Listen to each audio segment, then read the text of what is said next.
menyesuaikan ke sana. Ya, jadi ini pertanyaan yang sudah ada slide-nya, mungkin sambil saya ini aja bagikan slide-nya dulu ya. Oh iya. Pak Indra itu pertanyaannya langsung pertanyaan inti. Jadi memang analisa tulisan tangan itu dimulai dulu dengan kita analisa dulu. Kalau meminjam istilah medis atau kedokteran itu, jadi kita check up dulu. Nah, Gitu. Kita check up dulu kondisinya apa yang ada saat ini pada tulisan seseorang yang menyangkut karakter dan kepribadiannya itu seperti apa. Nanti kan ada temuan baik di tulisan tangannya, baik di tanda tangannya gitu. Memang tanda tangan dan tulisan tangan untuk grafologi itu analisanya satu paket ya, secara teori satu paket gitu ya. Nah, nanti ada temuan untuk di tulisan tangan seperti apa, di tanda tangan seperti apa, yang kalau metodenya kita menggunakan grafogram untuk menggambarkan kondisi ya. Iya. Gitu. Nah, grafologi sendiri ini sudah sains ya, sains dalam artian sudah melalui riset di di dua universitas, mulainya di Eropa gitu ya. Coba sambil saya tayangin di slide-nya dulu.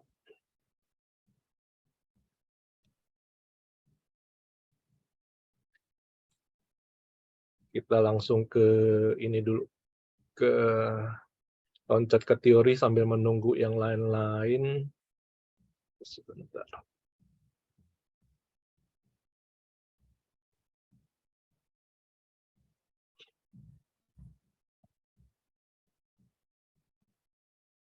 Kok ini?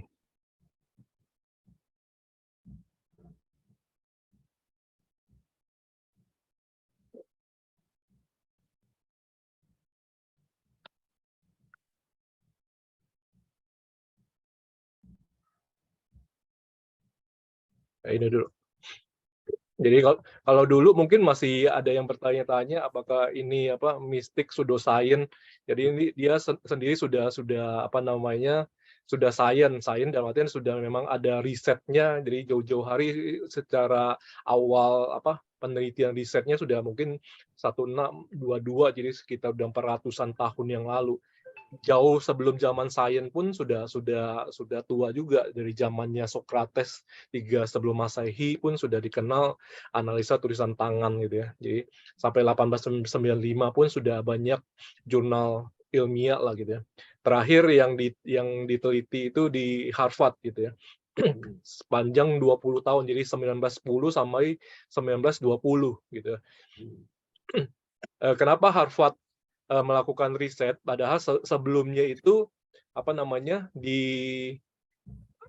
bukan di Prancis ya, itu para psikolog psikiater. Jadi yang meriset itu psikolog psikiaternya Universitas Sorbonne-nya Prancis gitu ya. Kalau mungkin ada Bapak Ibu yang background-nya dari psikologi, mungkin seperti pencipta tes IQ itu ya, Alfred Binet, Jean Piaget sebagai psikolog perkembangan anak ya. Banyak lagi psikolog yang jadi yang melakukan riset itu bukan grafolog, justru psikolog dan psikiater gitu.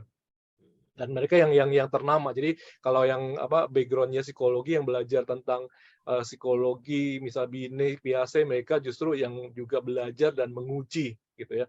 Nah, kenapa Harvard itu, nah ini Gordon Allport ini juga psikolog kepribadian. Jadi kalau saya waktu kuliah di psikologi itu juga harus belajar kurang lebih dua semester tentang psikologi kepribadian dari Gordon Allport. Gordon Allport ini juga profesor di Harvard yang juga menguji akurasi dari grafologi. Nah, ceritanya kenapa si Harvard ini juga ikut meriset, padahal Sorbonne sendiri sudah yang meriset juga banyak psikolog gitu ya, banyak psikolog psikiater. Jadi pada waktu dari Prancis ke Amerika, grafologi bukan hanya dibawa oleh akademik kaum akademik, tapi juga ada kaum gypsy yang menggabungkan dengan ilmu cenayang. Jadi pada waktu masuk di Amerika, Amerika tuh masih bertanya-tanya, ini grafologi itu sebenarnya itu mistik atau sains atau pseudoscience. Itu juga ketika berkembang di Asia itu banyak pertanyaan, apakah itu sebagai apa namanya sains atau pseudoscience atau mistik gitu, sehingga Harvard kembali lagi melakukan riset dan juga nggak tanggung-tanggung 1930 itu 20 tahun, dan mereka menyatakan bahwa ini juga valid untuk mengungkap karakter dan kepribadian manusia. Jadi ceritanya begitu. Jadi ini juga ilmunya sudah tua. Jadi kalau sebelum menjawab pertanyaan Pak Indra, kalau ditanya di Indonesia sendiri sebenarnya dari data yang saya lihat, grafologi masuk ke Indonesia pertama kali, menurut saya masuknya awalnya adalah di Bandung, gitu. Nah, Bapak Ibu yang ada di Bandung mungkin pernah mendengar nama Profesor Nimpuno. Mungkin ada yang pernah dengar, beliau guru besar psikologi di Unpad dan Unpar, Parahyangan gitu ya. Sampai akhir hidupnya. Jadi beliau yang membawa psikologi dan grafologi dan menggabungkan keduanya di Unpad gitu ya. Jadi itu 1973. Jadi untuk di Indonesia itu juga sebenarnya bukan hal yang baru atau mainan baru. Jadi sudah 1970-an itu sudah menggunakan grafologi. Kalau ada yang bertanya-tanya personalia zaman dulu atau human resource, human capital zaman sekarang banyak yang ketika tahun 70-an, 80-an itu ketika rekrutmen itu menggunakan grafologi gitu. Nah, mungkin ada yang bertanya ketika tahun 90 mungkin ada generasi yang tidak pernah mendengar grafo atau menghilang gitu karena pada waktu justru psikologi baru masuk Indonesia menjadi hal yang baru, mainan baru itu di tahun 1980-an 90 gitu. Sehingga pada waktu itu grafologi mulai ditinggal karena mesti psikologi atau psikolog ini perlu dikembangkan gitu. Nah, tujuannya pada waktu itu begitu gitu.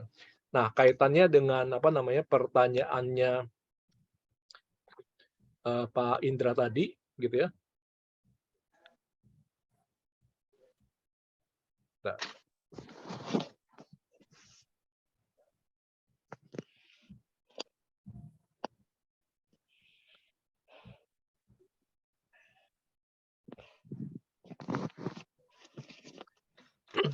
Nah, setelah tulisan itu dianalisa, itu proses berikutnya itu juga bagaimana mengubah karakteristik ya, termasuk kondisi klinis dengan menggunakan tulisan tangan itu menjadi tahapan berikutnya, dan ini juga dilakukan riset. Jadi bukan sekedar hanya wacana saja. Jadi memang ada riset yang cukup lama ya, bahkan sampai 25 sampai 30-an tahun sampai dinyatakan bahwa grafoterapi itu valid untuk membantu persoalan-persoalan yang terkait dengan psikologi manusia.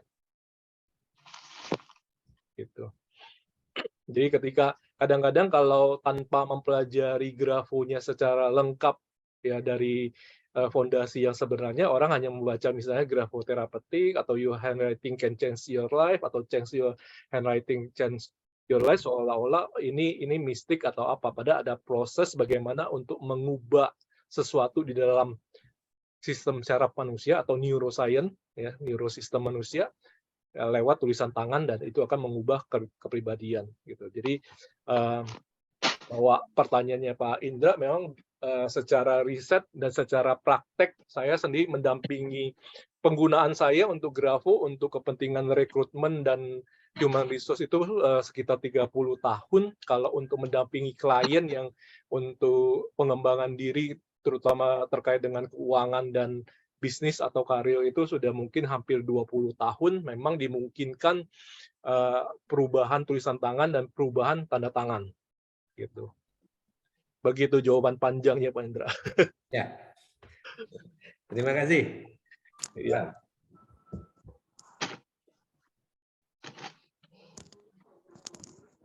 Mungkin yang lain boleh lanjut dengan pertanyaan lain. Jadi kita ganti Sebulan ya. Ya. Tiketnya dibawa ke depan sayang. Kita ambil obat ya. Ada resepnya enggak? Udah.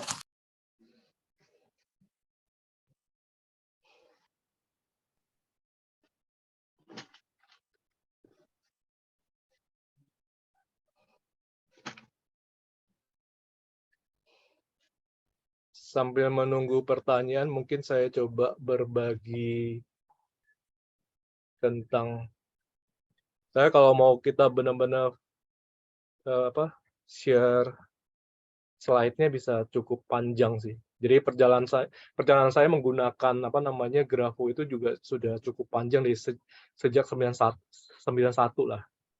Penggunaan untuk terutama di rekrutmen gitu. Rekrutmen dan development. Jadi kalau untuk development-nya itu kita bisa lakukan mapping soft skill seseorang itu karakteristiknya seperti apa yang perlu dikembangkan dari soft skill seseorang itu bisa diketahui dari grafo gitu ya. Ini buku-buku yang saya tulis mengenai grafo. Tadinya jadi ceritanya apa yang membedakan grafo bisnis dengan metode grafo yang lain. Jadi kurang lebih sekitar 20 tahun yang lalu saya berpikir kalau saya ingin mengenalkan grafo pada waktu itu orang masih berpikir itu untuk apa? Jangankan grafologi, psikologi pada 20 tahun yang lalu orang pun kalau memang tidak ada kebutuhan tertentu tidak akan ke psikolog gitu. Mereka masih di 20 tahun yang lalu masih banyak bertanya, saya kan tidak ada gangguan, saya kan tidak ada kondisi mental lain dengan kondisi tahun sekarang di mana orang banyak butuh healing kan. Jadi untuk psikologi sudah sangat terbiasa, tapi pada waktu itu psikologi apalagi grafologi itu belum orang-orang belum terbiasa gitu ya. Mendapatkan informasi yang lengkap dan betul gitu tentang grafo gitu. Nah, sebelumnya saya melihat bahwa apa sih yang bisa diberdayakan untuk masyarakat non psikologi gitu ya.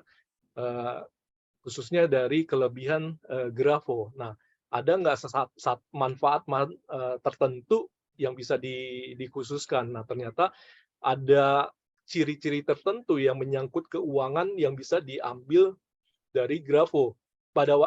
Pada tahun itu pun sebenarnya buku-buku grafo ini bukan inisiatif saya yang menulis. Jadi pada waktu itu saya mengumpulkan data dengan dasar pertanyaannya apakah orang kaya, pertanyaannya itu benar-benar polosnya begitu. Apakah orang-orang kaya secara finansial ya, atau secara keuangan itu mempunyai ciri tulisan tangan tertentu? Itu dasar pertanyaannya, gitu ya. Nah dari pertanyaan itu saya harus mengumpulkan data, gitu ya. Orang-orang yang dikategorikan sebagai orang kaya, gitu. Nah merujuknya kemana? Kalau merujuknya ke definisi bahwa Forbes mengatakan orang kaya mereka harus mempunyai keuangan 1 juta US dollar gitu. Jadi saya mesti mengumpulkan para tulisan tangan para pengusaha. Mungkin pada waktu itu orang bertanya, emang Yosandi siapa bisa mengumpulkan tulisan tangan para pengusaha? Nah, singkat cerita di kurang lebih di tahun 2000-an itu saya didorong oleh perusahaan saya karena perusahaan punya kepentingan untuk masuk sebagai anggota Apindo, saya didorong untuk menjadi pengurus Apindo Jakarta Pusat. Nah, beruntung saya juga terpilih waktu itu menjadi ketua Apindo bidang diklat atau pendidikan dan pelatihan, gitu ya, sehingga saya punya kesempatan untuk bertemu dengan para konglomerat gitu dan meminta tulisan tangan maupun tanda tangan. Dari sana saya mulai filter sesuai dengan teorinya. Nah, ceritanya begitu sebenarnya. Lahirlah itu akhirnya menjadi grafologi ya, khusus melihat bagaimana efek tulisan tangan ya pada keuangan gitu. Jadi itu memang ada sejarahnya. Bahkan memang buku yang kedua ini ditulis duet. Kalau mungkin Bapak Ibu ada yang tahu Aidil Akbar ini adalah financial planner, itu juga termasuk orang yang saya hunting tulisan tangannya karena saya pengen tahu dia sebagai seorang financial planner ya membantu orang mengelola keuangan dengan target untuk menjadi kaya, bagaimana ciri kekayaan dalam tulisan tangannya. Nah, beliau sendiri terkaget-kaget dengan informasi tulisan tangan. Nah, yang mendorong untuk menuliskan grafo pertama kali adalah beliau. Dan berikutnya itu lahir buku-buku tentang grafo. Termasuk grafo rekrutmen ini juga didorong oleh banyak perusahaan. Saya menuliskan buku grafo untuk rekrutmen, karena sampai tahun 2000 mungkin perusahaan menggunakan psikotes untuk rekrutmen. Tapi di sekitar sudah di awal 2000 itu banyak perusahaan itu sudah ceritanya sudah galau dengan psikotes. Galaunya kenapa? Yang pertama, kalau Bapak Ibu pergi ke toko Gramedia, ya, kalau toko-toko Gramedia yang besar-besar, buku-buku yang terkait dengan psikotes maupun tes-tes masuk karyawan maupun tes masuk mahasiswa maupun masuk ASN itu banyak sekali bukunya. Artinya apa? Di buku-buku itu ada kunci jawaban. Nah, akhirnya juga bahwa psikotes itu bisa dipelajari, kunci jawabannya ada. Artinya bisa direkayasa atau dicurangi hasilnya. Itu yang menjadi kegelisahan perusahaan pada waktu itu. Yang kedua adalah durasi untuk pelaksanaan tes yang ideal itu relatif cukup lama. Ya, butuh 1 harian kalau yang mau psikotesnya lengkap, gitu ya. Yang kedua, kalau menyangkut dengan durasi pelaksanaan tes itu adalah biaya, karena praktis 1 harian tes, maka biayanya juga relatif lebih tinggi antara dia kirim ke biro untuk tes kandidat atau dia merekrut psikolog, ya, artinya gajinya juga gaji tertentu, ya. Yang juga terkait hal yang lain adalah durasi untuk hasil analisanya juga cukup lama. Untuk satu kandidat saja psikolog yang jam terbangnya tinggi itu membutuhkan 1 harian. Bayangkan kalau misalnya rekrutmennya jumlahnya 100 orang, itu bisa dibutuhkan jumlah 100 hari gitu ya untuk per 1 psikolog. Kalau dia menggunakan 5 psikolog berarti bisa 20 hari. Itu waktu yang cukup lama. Nah, perusahaan-perusahaan teringat bahwa dulu mereka punya namanya Grafotes. Grafotes itu bisa menjawab ketiga hal yang menjadi kegelisahan perusahaan. Dari sisi kecurangan, Grafotes itu tidak bisa dicurangi. Dalam artian seseorang yang sudah belajar seperti Teleni, seperti Bu Wati, seperti saya yang sudah belajar grafo, mau mencurangi, sudah tahu hasil analisanya seperti apa, itu tidak bisa. Karena itu benar-benar gerak psikomotorik dari pikiran setiap orang. Nah, yang kedua dari sisi durasi tesnya sendiri, secara standar itu paling lama orang menulis itu paling lama sekali kalau dia tulisannya banyak itu 1/2 jam sampai 1 jam sudah selesai. Dan itu sudah memberikan informasi yang sudah sangat banyak, gitu ya. Nah, terkait dengan durasi, berarti biayanya pun sudah bisa ditekan. Karena untuk reporting-nya sendiri, alumni seperti Kak Wati boleh ditanya, itu yang selesai belajar itu untuk report 16 aspek itu paling lama itu 1/2 jam sampai 1 jam itu sudah bisa menghasilkan report, gitu ya. Mungkin reportnya kalau coba ada nggak contohnya sebentar ya.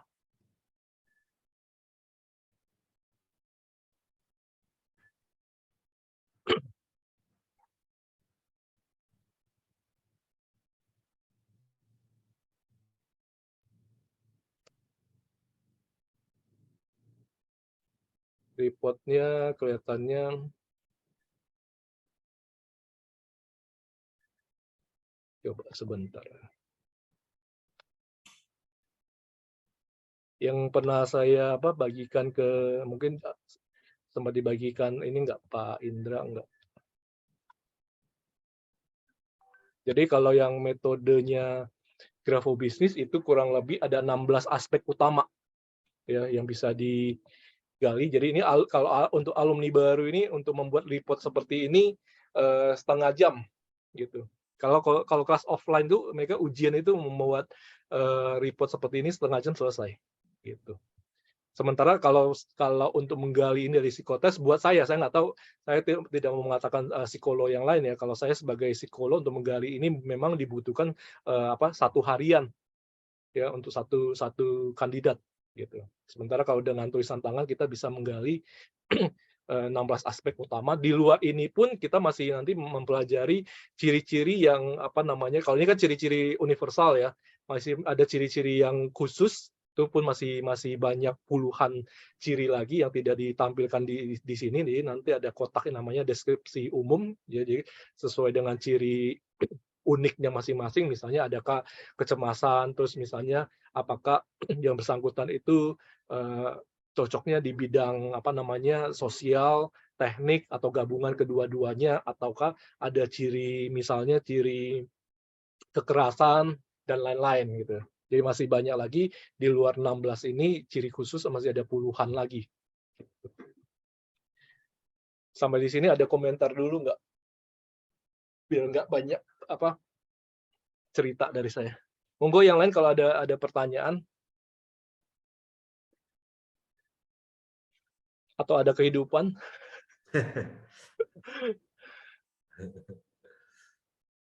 Begitu Pak Indra. Ya, siap. Di sini ada Pak Pustiawan, ada Bang Ju, ada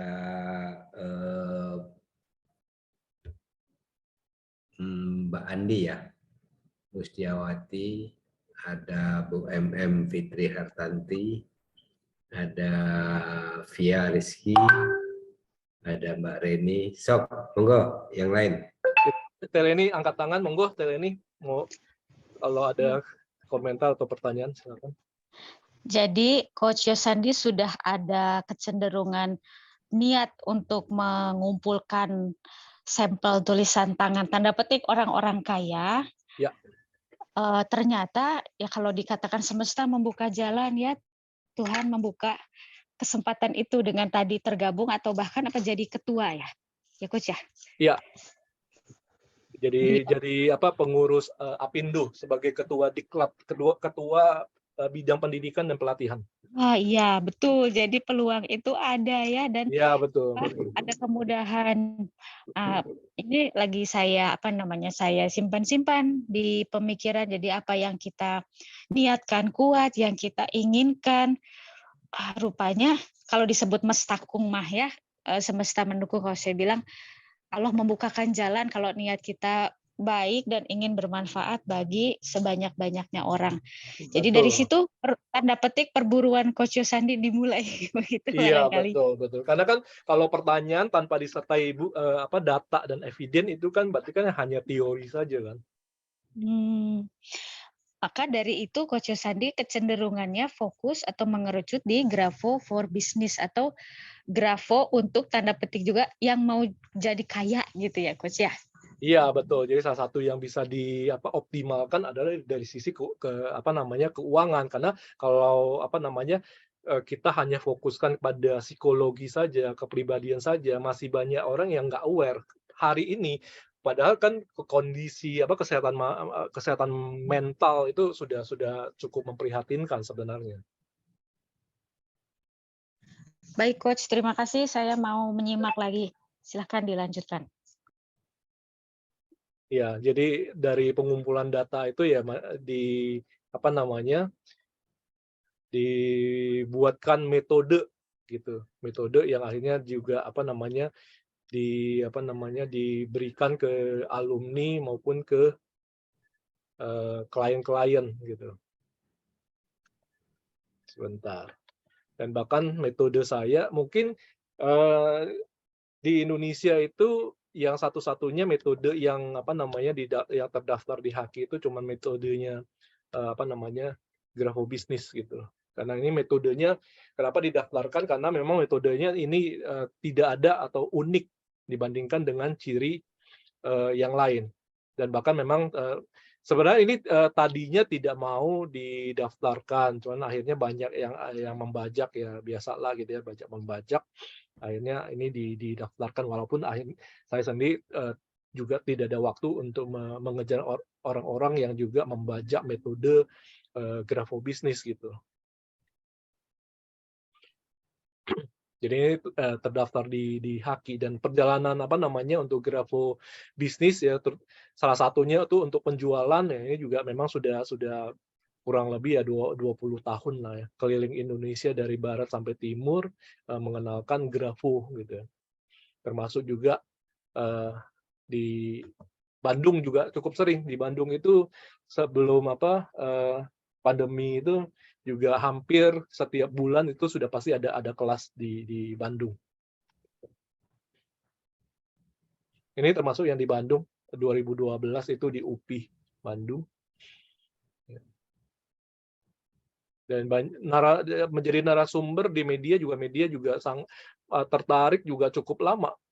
Jadi saya berpikir mungkin masuk di media itu cuma sekali 2 kali, tapi ternyata juga sepanjang hampir 10 tahun masuk media itu terus-menerus gitu. Mereka mengundang gitu. Setiap ada yang terkait dengan tulisan tangan gitu ya, mereka ingin tahu. Nah, ini juga di tahun sudah 2020 mungkin saya sendiri juga sudah mulai agak menyaring lah untuk masuk media. Nah, ini terakhir juga kenapa yang untuk khusus undangan yang Raffi ini juga saya mau terima, karena itu juga pertanyaannya Teleni tadi, karena beliau salah satu sultan, saya juga pengen tahu karakteristik grafobisnis itu ada di Raffi Ahmad enggak gitu. Itu akhirnya juga membuat saya juga mau hadir di acaranya dia gitu. Banyak sekali lah. Dan kalau pertanyaannya apakah kalau misalnya lihat dari pengamatan mata dengan tulisan tangan sampai hari ini ya 30 tahun saya menggunakan grafo gitu ya, saya masih selalu percaya apa yang diinformasikan di tulisan tangan. Ini termasuk salah satu yang kejadian yang besar di tahun berapa ya, kurang lebih 2013-an ya. Waktu itu Mas Yanda merasa dirinya sudah baik-baik saja gitu ya. Tapi dari tulisan tangannya menurut saya tidak gitu. Itu secara offline saya sampaikan ke pihak TV dan manajernya. Waktu itu saya nggak punya nomornya, mungkin beliau lagi sibuk waktu itu juga jadi motivator gitu. Nah 3 bulan dari saya ketemu itu akhirnya Mas Yanda ini kan histeris lagi kan, dan perkawinannya juga dikorbankan, dia juga akhirnya juga kondisi religiusnya juga dikorbankan gitu. Ya, itu semua bisa diungkap dari tulisan tangan gitu ya. Nah, yang lebih memprihatinkan itu ya itu ciri-ciri depresi pada anak, pengguna narkoba pada anak gitu ya. Yang kemarin kejadian yang terakhir tuh anak SD dibacok sama anak SMP gitu ya. Nah, itu kalau dari pengamatan mata itu kan bisa nampak baik-baik saja gitu. Tapi dari tulisan tangan bisa berbeda gitu. Sama nih penggunaan narkoba nih yang baru minggu ini tertangkap lagi itu kan yang ada artis Amarzoni gitu ya. Ini pada waktu saya hadir di acaranya Tukul itu saya nggak hafal dengan Robby Satria. Waktu itu dia minta saya menganalisa tanda tangannya di offline ya di belakang panggung gitu. Saya nggak kenal, saya nggak tahu latar belakangnya seperti apa, tapi tangannya pada waktu itu mengatakan ada sesuatu pengalaman masa lalu yang tidak positif ya, yang masih membekas gitu. Faktanya memang ternyata dia masih peristiwanya adalah penggunaan narkoba, dan penggunaan narkobanya masih berulang gitu. Nah ini yang juga kan disayangkan kan, banyak. Ini cuma salah satu contoh nih. Banyak dokter yang itu jadi pembunuh atau malah profesor itu bunuh diri. Artinya apa? Secara hard skill orang boleh punya skill yang tinggi, tetapi gimana dengan kondisi karakternya, gimana dengan kondisi psikologisnya gitu. Gitu.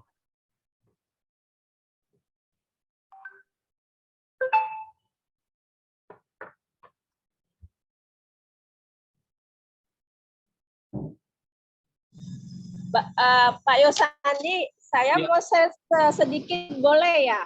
Monggo, Kak Wati, silakan. Ini tentang personal. Ya. Ini sudah beberapa tahun saya latihan dan saya lakukan cell healing, cell terapi ya Pak Yosandi. Iya. Orientasi saya kan biseksual, saya menyukai pria dan wanita. Namun Ya. setelah saya sel terapi dan saya latih yang zona bawah ya Pak Yosandi seperti Ya. Y, J, G itu ya. Ya. Saya dapati rasa trauma saya sangat mendalam terhadap pria. Ya. Ya, sangat dendam, sangat menyakitkan gitu ya Pak Yosandi.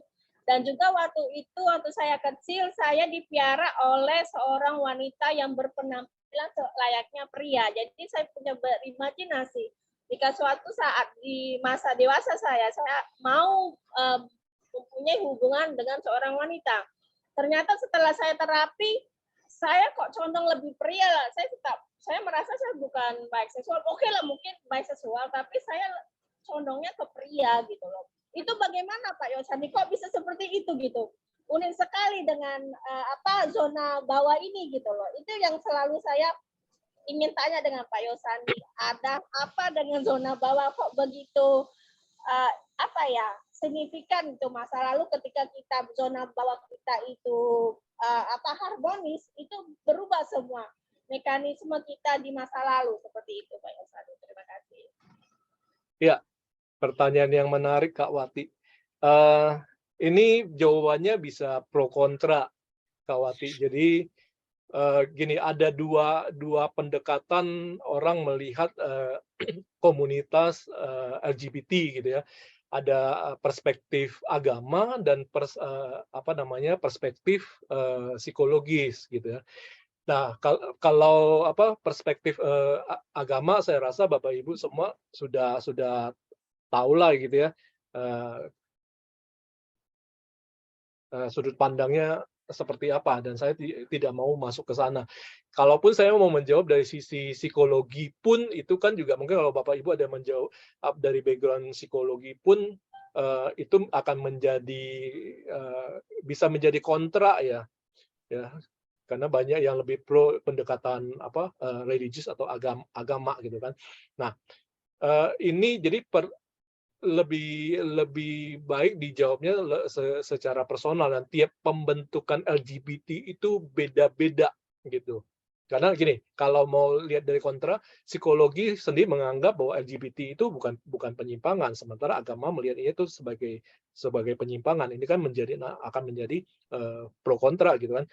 Kalau pertanyaan misalnya, apakah mungkin dilakukan terapi untuk LGBT, ya sangat dimungkinkan. Itu kembali kepada keinginan kuat daripada yang bersangkutan ya.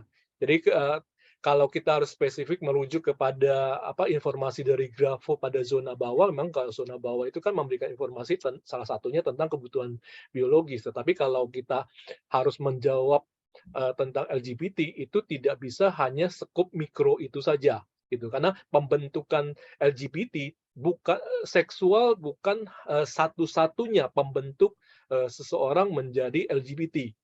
Banyak faktor yang lain, misalnya gaya hidup, misalnya juga soal pendidikan, soal lingkungan gitu ya. Jadi banyak faktor gitu.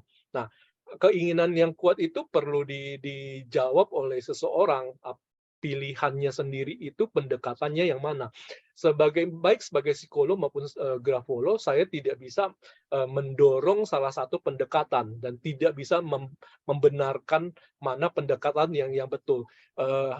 Klien harus secara berhati-hati untuk memilih pilihannya gitu kan. Dia yang harus bertanggung jawab pada pilihannya. Dan itu jawabannya bisa sangat panjang sekali, Kak Wati. Itu. Semoga jawaban singkatnya bisa bisa sedikit memberikan gambaran. Begitu Kak Wati.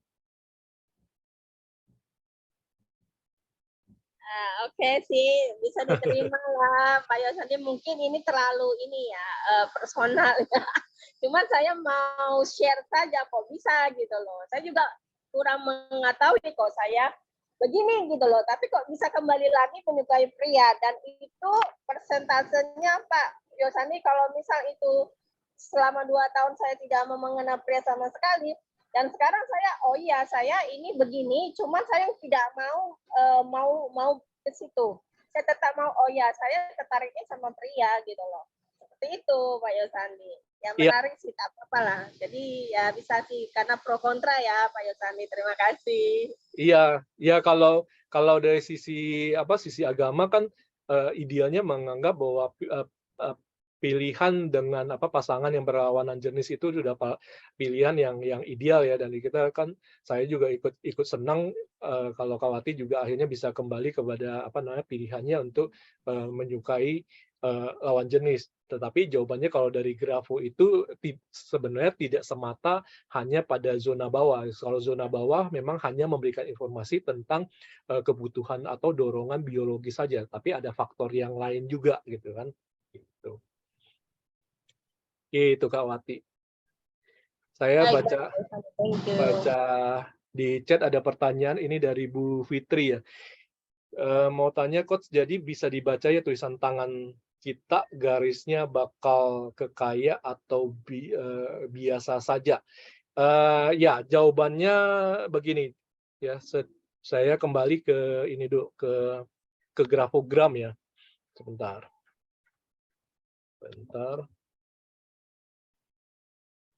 Mana grafogram kita?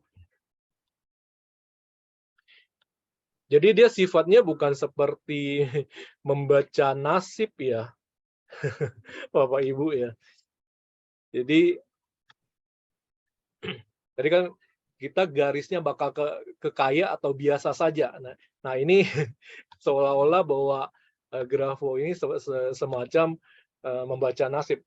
Tapi yang dimaksud bukan itu. Yang dimaksud adalah mana sebentar. Dari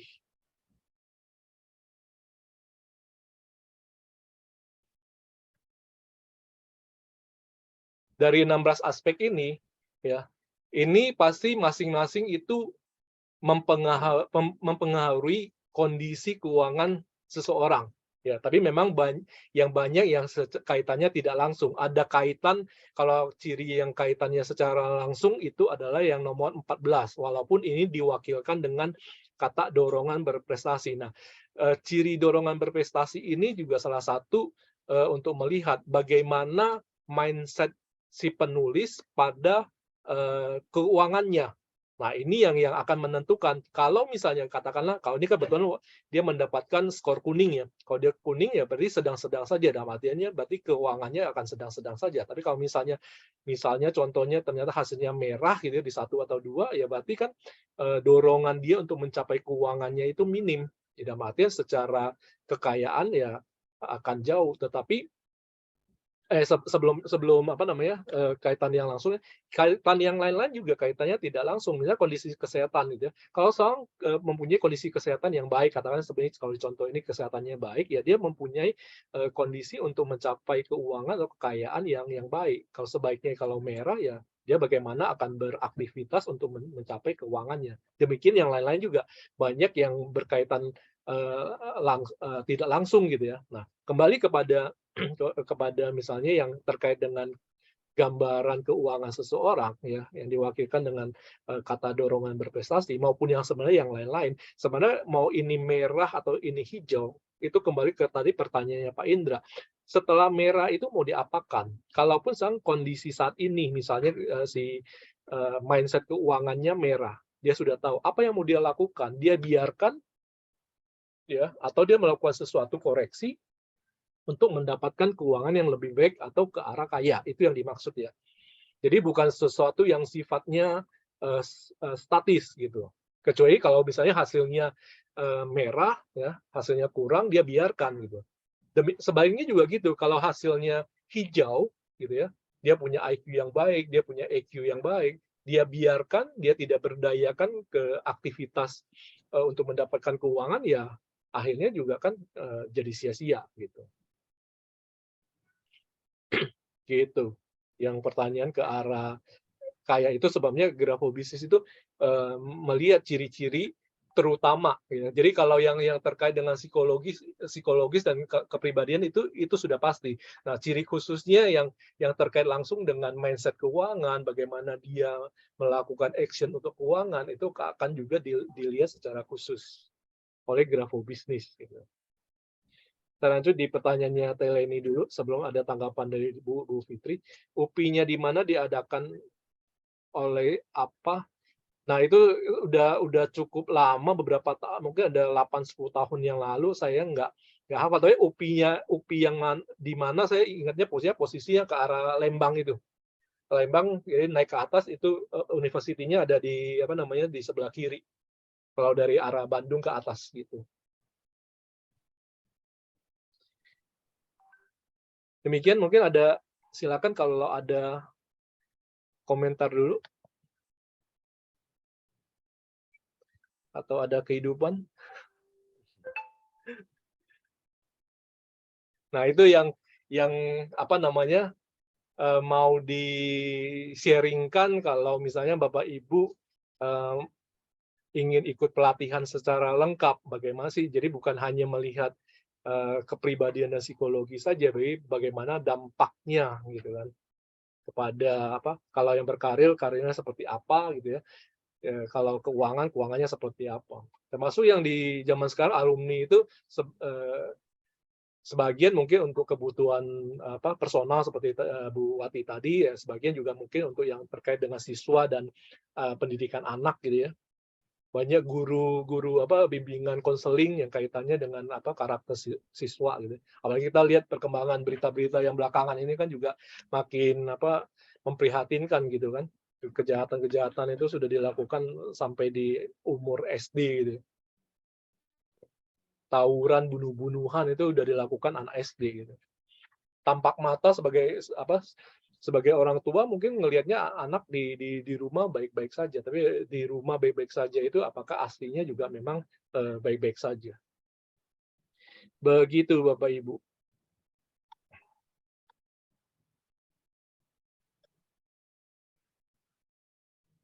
Silakan yang ada pertanyaan.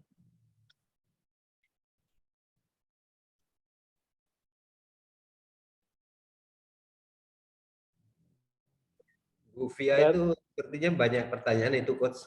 Siapa? Bu Fia Rizky. Bu Fia Rizky, ayo monggo. Mumpung kita ada kesempatan ketemu, sambil saya membacakan dulu yang Pak Kustiawan.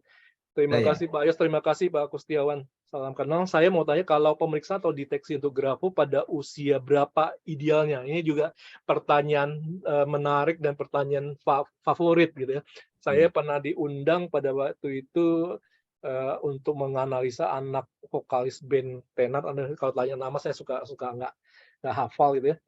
Anaknya pada waktu itu berumur 4 tahun gitu. Nah, karena diundang ya sudah saya hadir gitu. Sebenarnya gini, kalau pada anak-anak saya sih menyampaikan di artikel secara lengkap tertulis saya bilang kalau untuk anak-anak yang masih perkembangan psikologis gitu ya. Ini secara teori dulu. Saya mengatakan kadang-kadang antara teori dengan praktek atau fakta di dunia nyata itu bisa berbeda nih.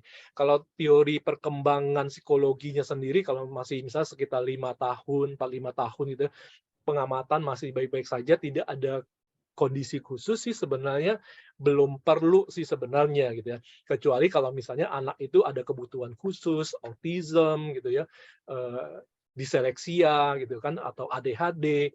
Nah, itu dukungan dari Grafo itu sudah banyak yang kita berikan dan memberikan hasil yang efektif gitu ya. Tapi kalau memang untuk kebutuhan perkembangan yang positif, kalau kita tadi merujuk kepada fakta di lapangan, anak-anak pada SD sekarang juga mudah terpengaruh eksternal, baik teman-temannya, sosial media yang kadang-kadang sering tidak terpantau, dia menggunakan gadget, entah informasi yang apa yang diakses, sehingga mempengaruhi psikologinya. Memang sebaiknya sedini mungkin anak-anak itu sudah bisa dilakukan analisa untuk psikologisnya. Ya, jangan sampai ya tadi kita lihat anak SD sudah anak SMP dia jualan narkoba, pemilik narkobanya anak SD loh. Yang tadi saya contohkan, gitu ya. Itu yang maksudnya yang tertangkap ya. Itu kan miris sekali gitu kan. Nah, Jadi ya kalau dimungkinkan untuk orang tua yang punya concern ya memang sedini mungkin, dan memang untuk para guru sekolah seperti Teleni itu memang sebaiknya mereka menguasai Grafo bukan saja untuk memonitoring kondisi anak-anak siswanya, tetapi juga bisa memberikan cara menulis yang mempengaruhi kepribadian secara positif. Jangan sampai guru itu tidak mengerti bahwa tulisan itu berimpact, dia meneruskan tulisan atau cara menulis yang secara pengaruhnya tidak positif gitu. Prihatinannya begitu Pak Kustiawan.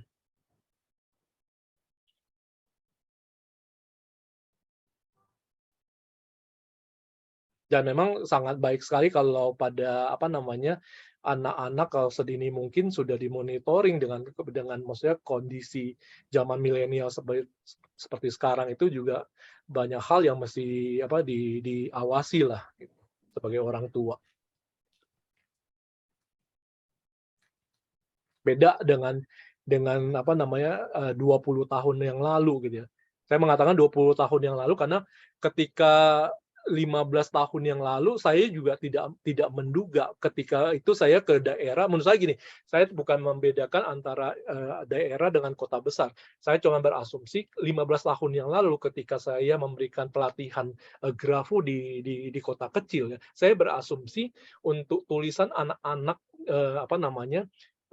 usia masih SD itu kepribadiannya masih baik, tapi ternyata itu satu sekolah, saya diberikan sampel satu sekolah. Begitu diberikan satu sampel, saya terkaget-kaget gitu.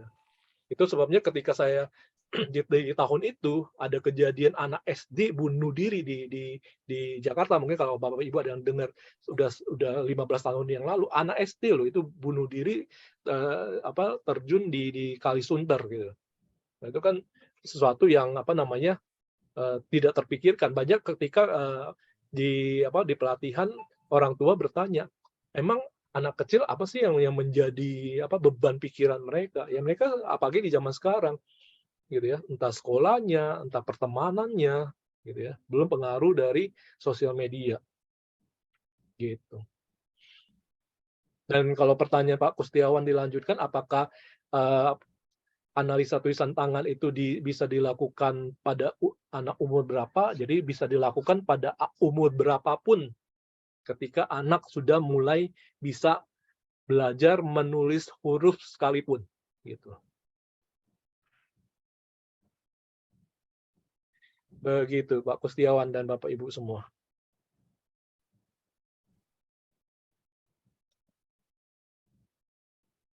Silakan dilanjut kalau ada pertanyaan.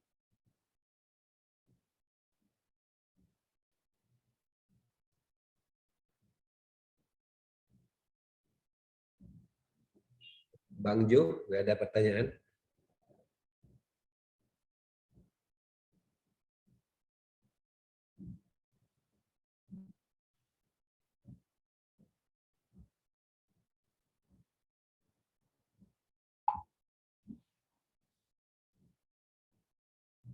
Jadi skopnya penggunaan Grafo ini sangat luas sih, bisa untuk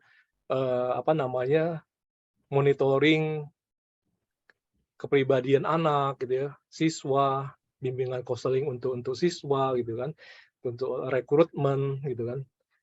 Termasuk juga kalau ingin analisa entah itu calon pasangan, calon mantu gitu kan. Karena kalau sudah menikah kan ya sayang gitu kan kalau terjadi sesuatu yang tidak diinginkan gitu. Karena kita bisa lihat kondisi kejadian yang seperti si Mario itu, ya anak pejabat Dirjen Pajak itu, dia tampak dari luar kan bisa aja baik-baik gitu kan. Tapi ternyata dari sisi psikologisnya begitu gitu.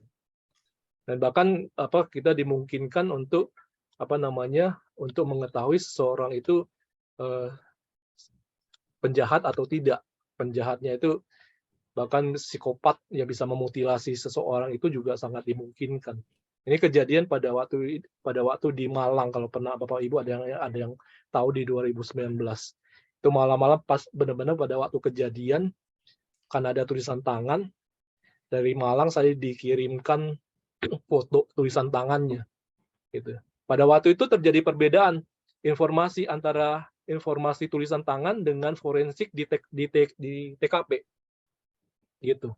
Bahkan arahnya itu juga ke seperti pengamatan mata itu terlihat bahwa seolah-olah pelaku itu orang yang gangguan ODGJ ya, orang dengan gangguan perilaku gitu kan.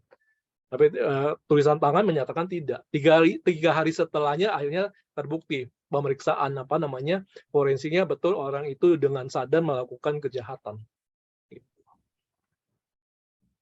Itu yang akhirnya membuat psikolog di Malang itu akhirnya belajar grafo. Mereka terheran-heran kenapa saya yang di Jakarta tidak di TKP bisa tahu informasi yang lebih valid daripada mereka yang langsung bertemu dengan pelaku. Begitu Bapak Ibu. Jadi rencananya sih sebenarnya sambil menunggu pertanyaan Bapak Ibu, Pak Indra itu mau mengadakan pelatihan yang sebenarnya idealnya itu adalah 3 hari. Cuman mungkin dari sisi waktu Pak Indra mengatakan mungkin nggak 2 hari, mungkin saya mempunyai strategi untuk memberikan pelatihan yang nilainya itu 3 hari dalam waktu 2 hari gitu.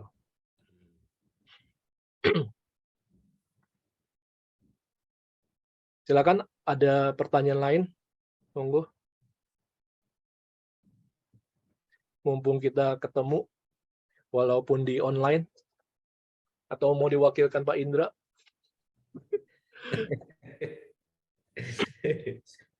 Biar langsung pematerinya. Biar klub. Untuk tanda tangan juga begitu. Saya kemarin juga baru dikirimkan dari alumni juga. Saya sampai menggunakan kata kasihan. Jadi saya nggak tahu yang memberikan desain Jadi ceritanya si alumni ini punya temannya ulang tahun tuh ada yang memberikan kado berupa desain tanda tangan.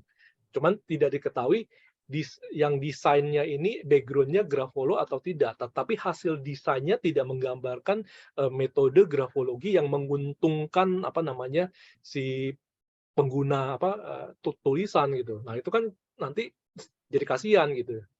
Mereka menirukan pola tulisan tertentu atau tanda tangan tertentu gitu. Itu ternyata polanya tidak menguntungkan gitu.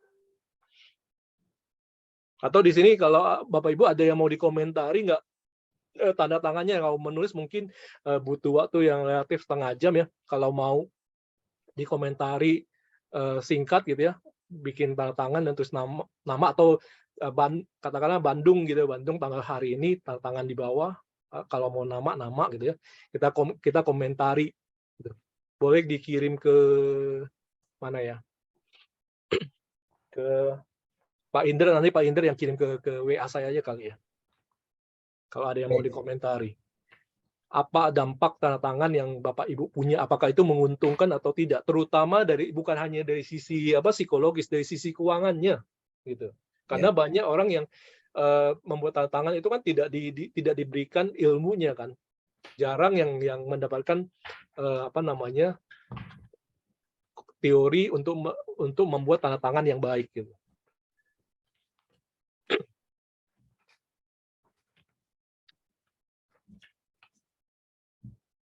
Monggo kalau ada, karena juga di tanda tangan juga salah satu yang ikut mempengaruhi efek keuangan. Betul nggak Kak Wati?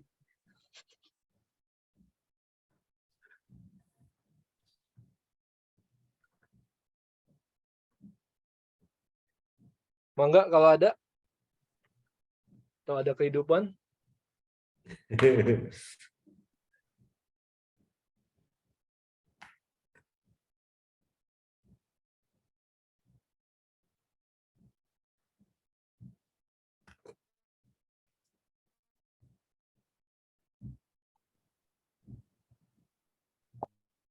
Halo, gimana? Ya.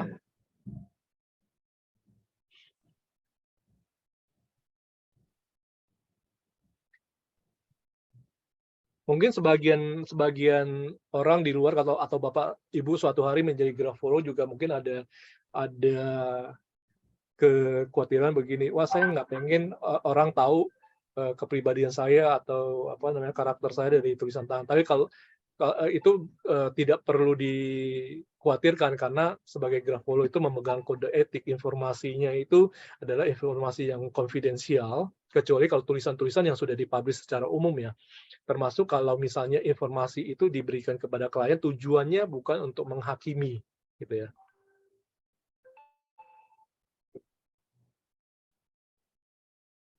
Atau bukan untuk dicari salahnya gitu. Tapi untuk kita lihat ada nggak pengaruh yang tidak menguntungkan untuk sebaiknya dilakukan koreksi gitu. Merujuk kepada pertanyaan Pak Indra yang di awal dengan melakukan grafoterapi gitu.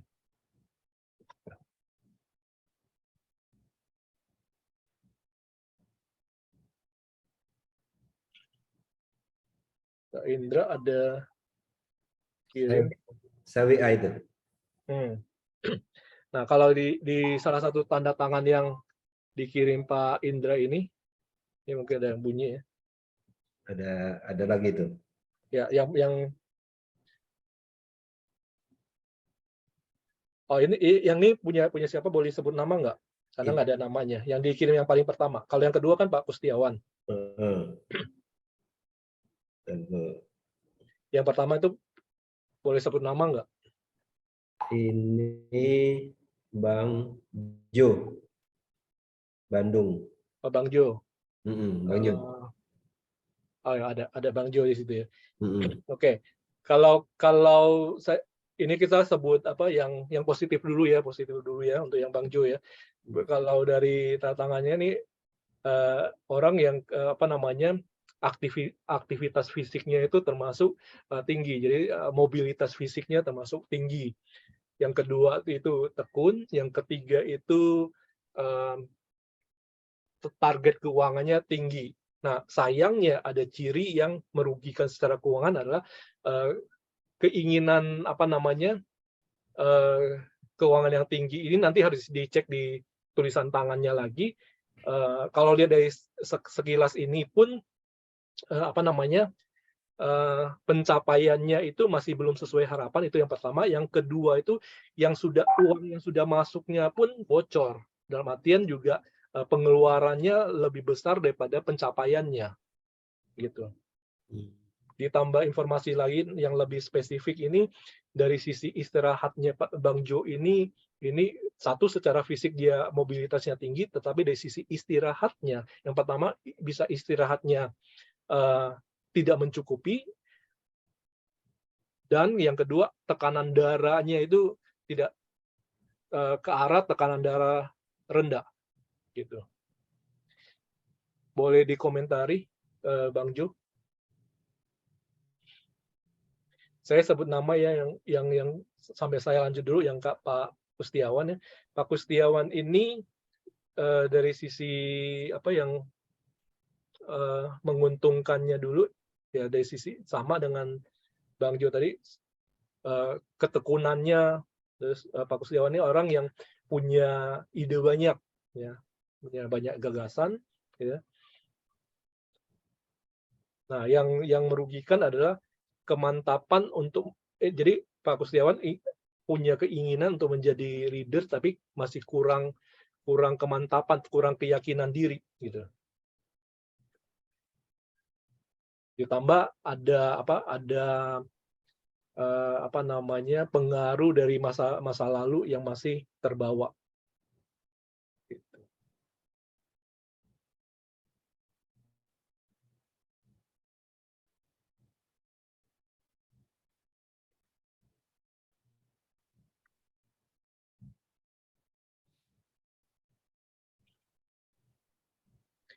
Nah, kalau yang ketiga punya Pak Indra sendiri ya.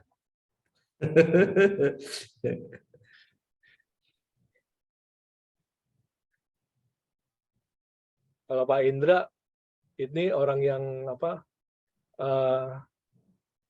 fleksibel, mudah beradaptasi, tapi kalau di komunitas atau dengan orang banyak itu perlu dorongan untuk menjalankan idenya gitu.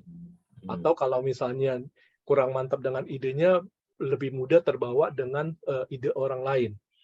Nah, ciri yang merugikan yang di Pak Indra itu yang masih diperhatikan adalah potensi tertipu atau dimanfaati orang dekat gitu. Begitu, ini kurang lebih kalau dari 3 sampel.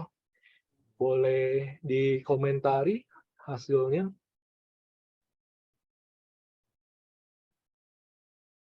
Halo, selamat pagi Pak Yos. Selamat pagi Bang Jo. Ya, kalau dari saya sih memang benar hampir 10% itu mendekati Pak ya. Apalagi saya tuh kalau malam itu kadang kurang tidur gitu. Karena kan banyak sekali pekerjaan yang harus saya selesaiin. Apalagi di luar saya memegang beberapa perusahaan gitu, Pak. Untuk kan di akunting nih, departemen akunting dan tax. Jadi banyak yang saya harus selesaikan untuk kerja target gitu, Pak. Gitu. Makanya mobilitas saya benar itu banyak gitu, Pak. Sesuai banget gitu. Ya, ini pun istilahnya baru sebagian informasi. Maksudnya kan karena tulisannya kan minim ya. Minim kan saya berusaha untuk coba menggali. Memang soal kesehatan ini sudah sangat menonjol, Pak. Menurut Grafo ini Bang Jo harus memberikan perhatian gitu. Ya, berarti kalau pagi sih atau sore kadang saya jogging gitu buat ini menjaga kesehatan gitu. Cuman ya kalau memang dari segi keuangan memang kadang memang ada beberapa sih yang kata Pak Yos ada bocor gitu, memang ada kadang juga bocor. Itu solusinya gimana Pak ya? Sedangkan saya memang benar pemasukannya banyak tapi pengeluarannya juga banyak benar. Kadang kita mengontrol itu kadang ini tetap aja gitu, apalagi saya bagian akunting, bagian perhitungan juga tetap aja sama hasilnya.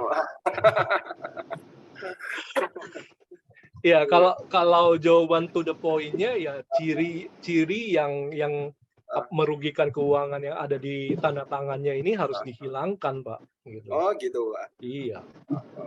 Ada teknisnya mungkin ya? Iya, pasti ada teknisnya, harus teknik untuk mendesain tantangan. Makanya Pak Indra itu mengadakan kelas supaya kita tahu juga. Lihatnya dari saya atau nanti Bapak Ibu yang menjadi grafolog, lihatnya dari mana sih uangnya bocor, bahwa istirahatnya kurang, lihatnya dari mana sih gitu kan.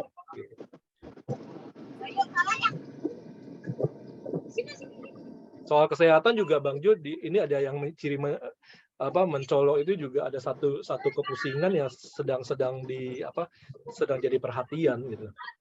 Iya. Gitu. Nah, itu lihatnya dari mana. Jadi kita mesti mulai dari analisanya dulu. Setelah analisa tuh lihat dari ciri-ciri apa saja sehingga menghasilkan informasi seperti itu. Nah, dari situ nanti ciri-ciri yang merugikan itu yang harus dihilangkan. Harus dihilangkan ya. Betul. Karena kalau dilakukan metode non grafo, saya bisa mengatakan saya sendiri kan selain dari background-nya psikologi, banyak ilmu yang lain seperti hipnoterapi, NLP. Menurut saya yang paling efektif itu grafo. Kenapa? Karena dia terapinya itu bukan ditujukan langsung kepada mindset. Kalau kita bicara hipnoterapi, terapi NLP atau terapi yang lain yang berbasis mindset, itu yang diubah itu kan adalah mindset. Tetapi grafoterapi yang diubah itu adalah neurosistemnya dulu. Jadi neurosistem atau susunan syaraf tertentu yang berpengaruh kepada mindset tertentu, ini yang harus diubah. Jadi menurut saya sendiri masih praktisi hipnoterapi, masih praktisi NLP, yang harus diisi dari teknik terapi mindset adalah terapi mindset itu mereka tidak mengubah kesusunan syaraf tertentu, sehingga perubahan mindset itu seringkali ya sampai hanya di mindset-nya saja, Ya. di neurosistem manusianya tidak berubah. Nah, kalau di grafoterapi itu tidak ditujukan ke mindset, jadi ditujukan kepada susunan syaraf tertentu yang berpengaruh kepada mindset-nya. Begitu Bang Jo dan teman-teman yang lain. Oke, Pak Yos, terima kasih. atas Ya, info. terima kasih Bang Pak Jo. Ya. Gitu. Ini begitu dianalisakan satu, yang lain ikut antri ya. Coach, maaf, itu ada tambahan 2 lagi tuh. Tambah 2 lagi, Ya, tanda tangan. tapi nggak ada nama nih. Siapa ini? Ada Yang yang itu hitam itu nggak ada Via, nama, Pak. Via Rizky. Via Rizky, oke. Terus yang bawahnya kan ada itu yang Bu FM itu. Oke. Ya. Kebanyakan orang membuat tanda tangan itu selalu ada ciri tekunnya, tapi saya selalu mengatakan untuk orang-orang yang punya mindset tekun itu apakah selalu menghasilkan. Nah, itu perlu dipertimbangkan lagi. Nah, ini yang yang di tantangan yang tadi yang warnanya hitam ini juga sama seperti yang lain punya ciri tekun, tapi apakah tekunnya itu menghasilkan, itu persoalan yang lain. Nah, ciri yang lain adalah yang siapa, Mbak Via, ini tantangan Mbak Via. Ya, yang hitam itu. Nah, Mbak Via itu punya ciri orang yang baik hati. Sayangnya baik hatinya ini justru banyak mengorbankan keuangan kepada orang sekitar. Nah, itu yang terkait dengan keuangan ya, untuk yang Mbak Via ya. Bentar. Terus satu lagi yang ini siapa? Terbacanya ini yang Bu Fitri ya. Ini tantangannya sama, banyak ciri tekunnya, ya cukup komunikatif gitu ya. Nah, tetapi ada pengaruh beban masa lalu gitu. Dan posesif terhadap orang-orang dekat atau keluarga gitu.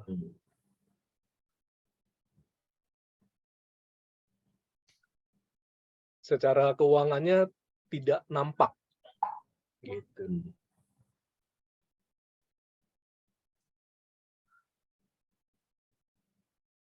Begitu Bapak Ibu. Itu analisa singkat saja. Nah, kalau kita belajar secara lengkapnya ya nanti akan diketahui lebih lengkap secara 16 ya. Seperti tadi yang punya Bang Jo, apakah kondisi kesehatannya seperti apa, beban masa lalunya seperti apa, dia keyakinan terhadap masa depannya seperti apa gitu kan. Dia baik IQ, EQ-nya seperti apa gitu. Terus dorongan berprestasinya seperti apa gitu. Gitu. Termasuk ciri-ciri yang khusus seperti apakah yang bersangkutan itu minat idealnya pada apa, bidang yang terkait dengan sosial kah atau teknik kah atau gabungan keduanya kah, ada ciri agresi tidak, ada ciri kecemasan tidak gitu misalnya, ada ciri kecerdasan yang tinggi atau jenius tidak misalnya, itu juga masih ada lagi gitu. Terima kasih kembali Bu Fitri.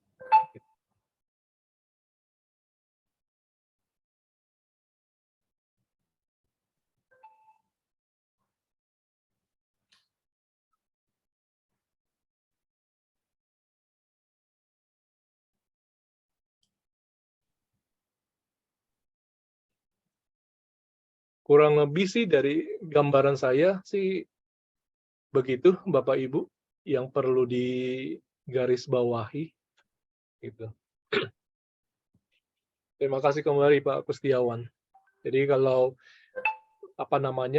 keuntungan dari belajar sendiri, jadi kan bisa seperti kalau dulu seperti Bu Mustiawati itu, beliau itu adalah klien saya dulu, klien ya, klien sebelum belajar sendiri untuk mampu menganalisa. Nah, keuntungan kalau mempelajari sendiri tekniknya gitu ya, seperti Bu Mustiawati atau Teleni itu, jadi tidak perlu tergantung kepada grafolo atau tergantung kepada saya. Jadi menggunakan apa namanya teori yang sudah dipelajari itu mampu menganalisa siapapun, tulisan sendiri, keluarga, karyawan gitu kan.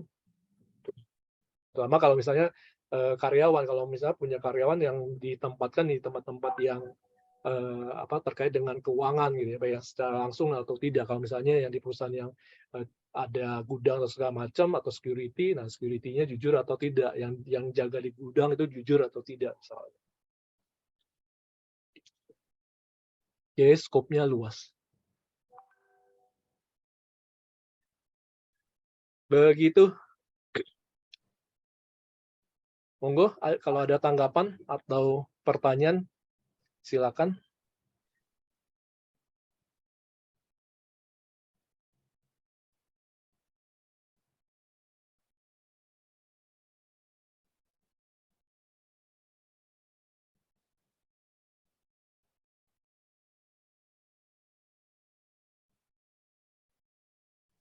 Saya ada pertanyaan Pak Yosandi. Jadi Ya. apa namanya ya? Beban masa lalu ya. Ya. Beban masa lalu itu kan kaitannya kalau dari saya grafoterapi diri saya sendiri, saya punya beban masa lalu kan miringnya ke bawah ya Pak Yosandi, melebar ya, berarti ada rasa sungkan terhadap orang terdekat. Dan itu ternyata pengaruh juga loh Pak Yosandi terhadap sosial. Jadi saya juga sungkan menolak penolakan dari orang-orang gitu loh. Maksudnya takut ditolak, takut tidak disukai gitu loh Pak Yosandi. Nah, ketika saya mampu untuk menerapi, oh saya ternyata konfliknya dengan ibu saya, Pak Yosandi. Kenapa saya sering sakit kepala, dada saya sakit, ini ada apa ini? Oh ternyata dengan ibu saya, karena ibu saya menimbulkan rasa cemas yang berlebihan. Sehingga kalau misalnya, jadi itu pengaruh Pak Yosandi. Oh iya ya, kalau saya begini nanti orang nggak suka loh, begitu Pak Yosandi. Jadi beban masa lalu itu yang saya terapikan. Kalau saya sugestikan ketika saya mampu untuk melepaskan beban masa lalu ini, maka saya pun merasa percaya diri untuk bersosialisasi dengan orang lain. Ya, sangat beban masa lalu itu signifikan sekali loh Pak Yosandi, karena apa? Karena bisa yang menurut saya ya, dengan saya latihan, oh saya bisa mampu ya bikin yang itulah zona bawah itu Pak Yosandi, karena ada agresinya juga, ada juga huruf P-nya itu menebal Pak Yosandi. Jadi ada kok saya bikin hurufnya begini, kok saya jadi kasar sama orang, mau memukul gitu loh. Walaupun tidak saya pukul Pak Yosandi, tapi ada keinginan untuk memukul. Begitu. Ya, begitu saja Pak Yosandi. Terima kasih. Ya, terima kasih Kak Wati. Jadi Kak Wati itu udah sharing penggunaan grafo sebagai terapi gitu ya. Kalau kita bahas memang kadang-kadang juga satu ciri juga bisa berpengaruh kepada ciri yang lain ya. Kalau di contohnya Kak Wati itu berarti kan ciri beban masa lalu gitu ya, yang berpengaruh kepada kebutuhan sosialisasi gitu. Nah, jadi kalau pada waktu analisa diketemukan bahwa itu menjadi kekurangan atau skornya merah, maka ketika dilakukan grafoterapi, maka persepsi pada beban masa lalu itu akan menjadi hilang, sehingga juga berdampak kepada kebutuhan sosialisasinya juga akan membaik. Nah, kaitannya kalau sekali lagi dengan grafobisnis tidak langsung kepada keuangan, makanya dengan sudah move on dengan masa lalunya, punya kemampuan sosialisasi yang baik, pasti akan juga berdampak kepada keuangannya. Gitu Bapak Ibu.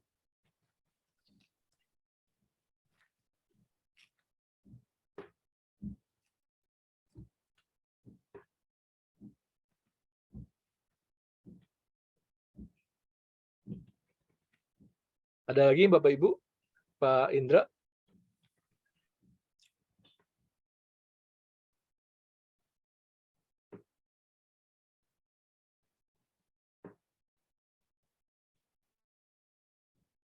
Kalau tidak ada dari saya cukup.